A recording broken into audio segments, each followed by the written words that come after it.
ડભોઈના તળાવમાં કાળમુખો મગર હોવા છતાં પણ જીવના જોખમે માછીમારો આ તળાવમાં ઉતરતા જોવા મળ્યા છે.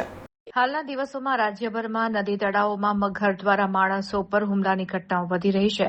ત્યારે ડભોઈ તાલુકાના તરસાણા ગામેથી પણ જીવલેણ બેદરકારી સામે આવી છે. ગામના તળાવમાં વિશાળકાય મગરનો અડ્ડો હોવા છતાં સ્થાનિક માછીમારો પોતાના જીવને હથેળીમાં મૂકીને ઊંડા પાણીમાં માછીમારી કરવા ઉતરી રહ્યા છે.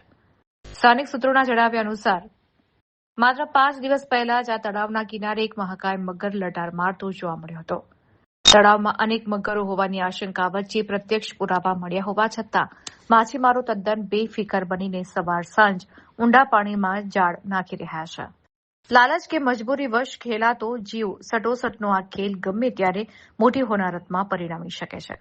વન વિભાગ અને સ્થાનિક તંત્ર તાત્કાલિક આ બાબતે હસ્તક્ષેપ કરે. તળાવની આસપાસ મગર હોવાથી પાણીમાં ઉતરવું નહીં તેવા ચેતવણીના બોર્ડ મારવામાં આવે અને જોખમી માછીમારી પર પ્રતિબંધ મૂકવામાં આવે.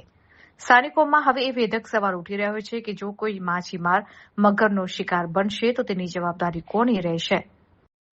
શું વહીવટીતંત્ર કે વન વિભાગ કોઈ મોટી દુર્ઘટના બને અને કોઈ નિર્દોષનો જીવ જાય તેની રાહ જોઈ રહ્યું છે? સમય રહેતા તંત્ર જાગે તે અત્યંત જરૂરી બન્યું છે.